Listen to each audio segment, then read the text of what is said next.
Well, you would think that my next guest might be the perfect demographic for the Democrats. He's young, single, gay. He lives in New York City. He's a hairstylist, an aspiring actor, and he's always been liberal.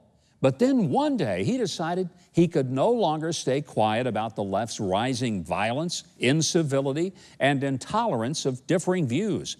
So he made a Facebook video explaining why he was walking away. His statement of conscience went viral. It exploded into a nationwide walk-away movement. Well, here to tell us his amazing story, would you please welcome Brandon Straka. Brandon, good to have you here. Thank you. Good to be here. Thank you. You had sort of an epiphany a little over a year ago. Yes.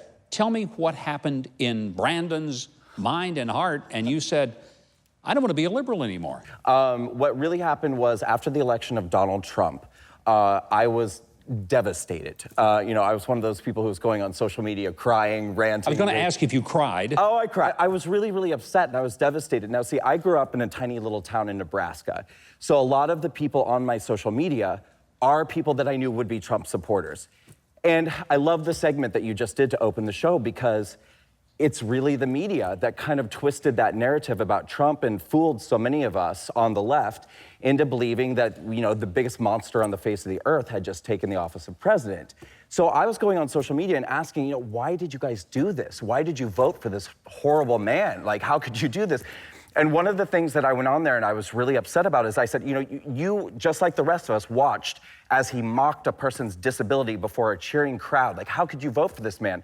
And this woman, who was literally my babysitter when I was a baby, a staunch Christian conservative, she and I had many battles over the years on social media. She reached out to me privately and said, like, look, don't bite my head off, but I'm just asking, have you seen this? And it was a YouTube video. It was a clip that was titled Debunking That Trump Mocked the Disabled Reporter. And what this really was a compilation of footage showing Donald Trump doing that exact same voice and that exact same gesture numerous times over the years, anytime that he was having fun with somebody who had been caught in a lie or somebody who had done something shady or dishonest. Well, it became very clear to me that he wasn't mocking that man's disability at all. He was just making fun of the fact that this guy had been caught in a lie. But the light went on in my head and I thought, suddenly I realized, well, why would the media say he did that if he didn't do it? You know, I mean, it's so obvious. Are you saying you found that the media is a little dishonest sometimes with conservatives? No, I'm not saying that. I'm not saying that. I'm not saying that. What I'm saying is that I found that they're a lot dishonest. Okay. Yeah. No, I mean, really, that's what happened. And then once I discovered this, I thought, well, what else were they, you know, not telling me the truth about? So I sort of went on this journey of research, and it turns out quite a bit. They were dishonest about quite a bit. And that's what started really this process of me discovering all, you know, that the media had been very dishonest, the left-wing politicians had been very dishonest. And, you know, then the other thing that they do too, I think, to minorities in America, whether you're black, whether you're gay, whether you're Hispanic, they love to tell us the news through the filter of fear and intimidation. They love to constantly tell us we're in danger. They love to constantly tell us that the people on the right hate us and that they don't want us and that we're not safe. And so once I just started to discover how dishonest they were in conjunction with the fact of how they were using that to manipulate us and our fear and our behavior, I said, I'm done.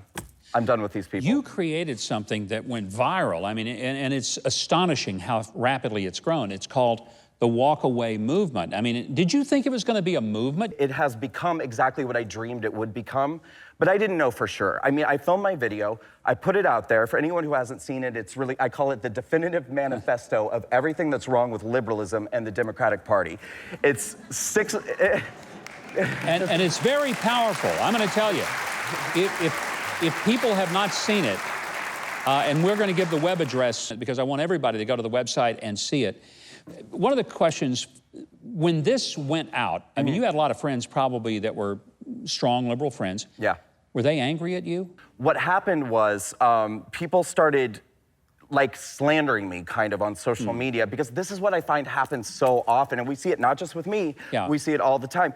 It's when they can't accept something, rather than having a conversation with it. I mean, to this day, I have not had one single friend reach out to me and say, help me understand why you changed. Not one. Not one. Not one. You know, Brandon, one of the things that I have appreciated is your candor, your honesty. You put on the Facebook page that you sponsored with the Walkaway campaign. Thousands now of testimonies of people who have done what you've done. They've walked away, and Yes. there's a hashtag, the hashtag walkaway. Right.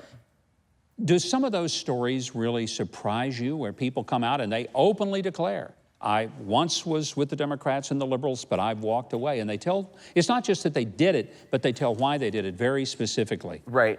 Well, there's a term that people use when they have an experience like mine. They call it being red-pilled, that you took a red pill. Ah. Yeah, and so the thing is, it might be hard for people to understand, but once you have an experience like this, once you become red-pilled, you kind of see everything in focus suddenly. So when I watch other people's stories, even if it's something that I personally haven't experienced at all, and they're living a completely different kind of life than I'm living, I'm still able to get it.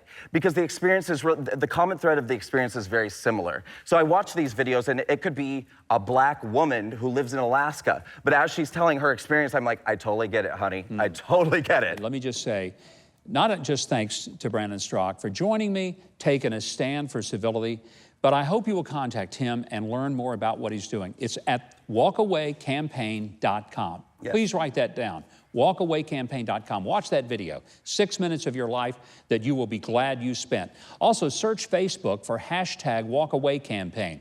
You can follow him on social media at US Minority. And Brandon, what a delight to So have you great to here. meet you. It is a pleasure. So great to meet Thank you. Thank you.